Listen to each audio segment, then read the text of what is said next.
फटाफट फटाफट आंसर करो। आपको बताना है भारतीय विदेश नीति के आधारभूत तत्वों को उनके अस्तित्व में आने के अनुसार बताना है। जल्दी बताइए। आपको बताना है गुजराल डॉक्ट्रिन के बारे में, पंचशील के बारे में, लुक ईस्ट पॉलिसी के बारे में और भारत सोवियत मैत्री संबंधों के बारे में। जल्दी जल्दी बताइए भाई, थोड़ा फास्ट।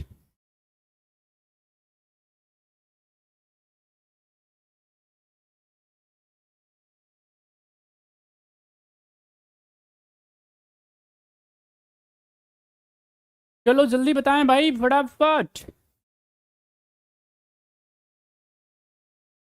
क्या बात है, क्या बात है, किस कोई बात नहीं है, जवाब तो बहुत स्लो आ रहा है। देखिए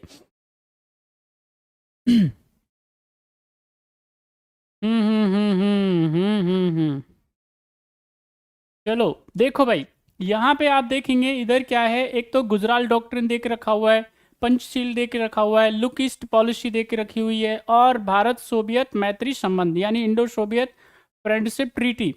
तो ये जो है बेसिकली चार बात दे के रखे हुए हैं। अब जरा आपने कौन सा जवाब दे दिया है, ओ हो। चलो देख लेते हैं भैया। अच्छा। हम्म। डी आंसर दे रहे हैं आप। चलो देखते हैं। देखिए यहाँ पे जब हम बात करेंगे पंचशील के बारे में, तो पंचशील आते हैं कब, अप्रैल और 1954 के अंदर। यानी यहाँ पे क्या है, हमारे भारत देश के प्रधानमंत्री महोदय पंडित जवाहरलाल नेहरू और चाइना के राष्ट्रपति महोदय, उसके बीच में क्या होते हैं, याद रखना है। पंचशील का जो सिद्धांत है उसको साइन किया जाता है। दो तीन इंपॉर्टेंट बात जरूर याद रख लें, 5 के 5 सिद्धांत तो अभी हम, क्योंकि क्लास लंबी हो जाएगी। तो एक तो इसमें क्या है, हर कंट्री की ये ड्यूटी है, स्पेशली भारत और चाइना की, कि वो क्या करेंगे, जो हमारी सीमा है उसका क्या करेंगे, सम्मान करेंगे। अपने जितने भी मामले हैं, आपसी मामले, उसको आर्बिट्रेशन के माध्यम से आपस में ध्यान रखना है, बीच बचाव से क्या कर सकते हैं, उसको सॉल्व कर सकते हैं। एक दूसरे के मामलों में किसी प्रकार का इंटरफेरेंस करेंगे नहीं, बात समझ में आई। सॉवरेनिटी का खास ध्यान रखेंगे।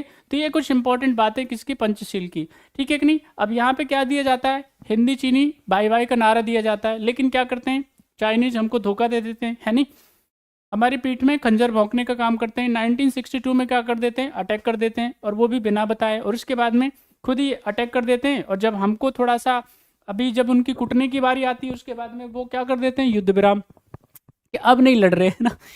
इट इज जस्ट लाइक कि अगर आप किसी के साथ में खेलने जाओ और किसी का बैट है, तो पहले क्या करता है, बैटिंग वो करता है ना, और आप लगातार 1-2 घंटे से बॉल फेंकने में लगे हुए हैं, उसके बाद में एट ए टाइम कह रहा मैं अब नहीं खेल रहा।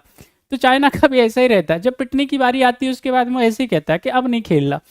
तो क्या कर सकते हैं ऐसे आदमियों के लिए, है ना, उनको पता है कि भाई मार तो खाएंगे ही खाएंगे।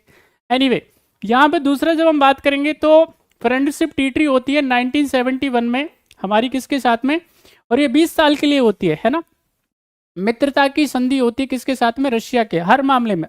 यहाँ पे ये स्पष्ट कहा जाता है कि रशिया के ऊपर अटैक भारत के ऊपर अटैक माना जाएगा, और भारत के ऊपर अटैक रशिया के ऊपर अटैक माना जाएगा। सुख दुख में साथ देंगे एक दूसरे का। तो ये ट्रीटी इधर हो रही है। इधर गुजराल डॉक्ट्रिन की जब हम बात करेंगे, तो पड़ोसी के साथ में संबंधों को बेहतर करने के लिए सिद्धांत लेकर के आया जाता है, और बड़ा शानदार सिद्धांत होता है। यानी एक तरफा छूट देने की बात इसके अंदर की जाती है, ठीक है। वन साइडेड फेवर, यहाँ पे भैया तुमको जैसे रहना है रहो, कोई दिक्कत नहीं है, हम तुमको हर मामले में सपोर्ट करने वाले हैं। और यही हम लगातार अभी मालदीव के साथ में कर रहे हैं। मालदीव को हम लगातार सपोर्ट देते हैं, है ना, हर तरफ से, हर प्रकार से। मालदीव को, बांग्लादेश को, नेपाल को, श्रीलंका को, हम हर संभव उनको क्या करते हैं, हेल्प करते हैं। फिर भी पता नहीं क्यों चाइना की तरफ चले जाते हैं, और जब वहां से धोखा मिलता है फिर इधर आ जाते हैं। तो क्या कर सकते हैं, अभी मालदीव जो है उसी रास्ते पे है। लेकिन हाँ, 2-3 दिन मुझको समझ में आ गया कि भाई काम अगर चलेगा तो इधर से ही चलेगा, है ना, काम चलेगा तो ताऊजी से ही चलेगा, नहीं तो नहीं चलेगा। तो गुजराल जो डॉक्ट्रिन है बेसिकली वो आता है 1997 के अंदर, ठीक है कि नहीं। यहाँ पे आई के गुजराल क्या होते हैं, बेसिकली विदेश मंत्री होते हैं, तो वो इस सिद्धांत को लेकर के आते हैं। लुक ईस्ट पॉलिसी जो है वो कब आ रही है भाई, 1992 के अंदर आ रही है।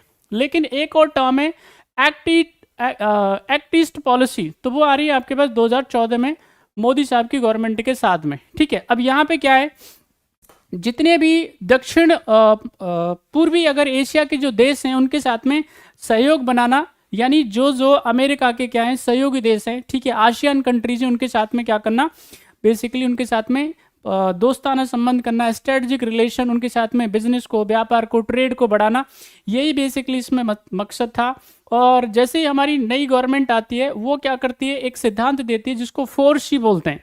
ये एक तो कल्चरल पार्टनरशिप, साथ ही साथ में कॉमर्स पार्टनरशिप, इसके अलावा यहाँ पे देखेंगे कि कनेक्टिविटी पे ज़्यादा ध्यान देना, और साथ ही साथ में क्या करना, कनेक्टिविटी के अलावा यहाँ पे जो जितने भी क्या हो सकते हैं बिजनेस व्यापार के मामले हो सकते हैं उनको बढ़ाना। तो ये क्या था, बेसिकली इसका मकसद था। तो इसमें से जो आंसर है उसको चुन लीजिए आप। पहले क्या आता है भाई, पंचशील आता है, फिर आता है 4, और फिर आता है आपके पास में 1, और फिर आता है 3। नहीं, वो पहला बात में आता है। इसमें ऑप्शन में कुछ गड़बड़ है भाई, ऑप्शन में क्या है, इसमें कुछ गड़बड़ है। तो आप फिर इसको क्या कर लीजिए, करेक्ट कर लीजिए। इधर आप रख दीजिए 3 को, इधर 1 को रख दीजिए। ओके, तो राइट आंसर आपका क्या हो जाएगा, D is the right answer. Next question, अंतिम क्वेश्चन है आज की सीरीज का, करें आंसर जल्दी से। आपको बताना निम्न में से कौन भारत में नीति आयोग के प्रथम अध्यक्ष हैं, कमेंट करिए जल्दी से। सारे बच्चे जल्दी आंसर करो भाई।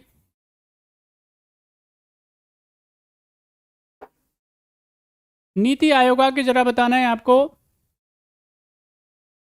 प्रथम अध्यक्ष कौन है। अमिताभ कांत, नरेंद्र मोदी साहब, अरविंद पानगड़िया और मनमोहन सिंह।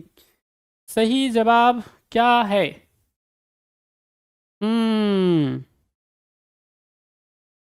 बहुत बढ़िया, वेरी गुड वेरी गुड, शाबाश, क्या बात है।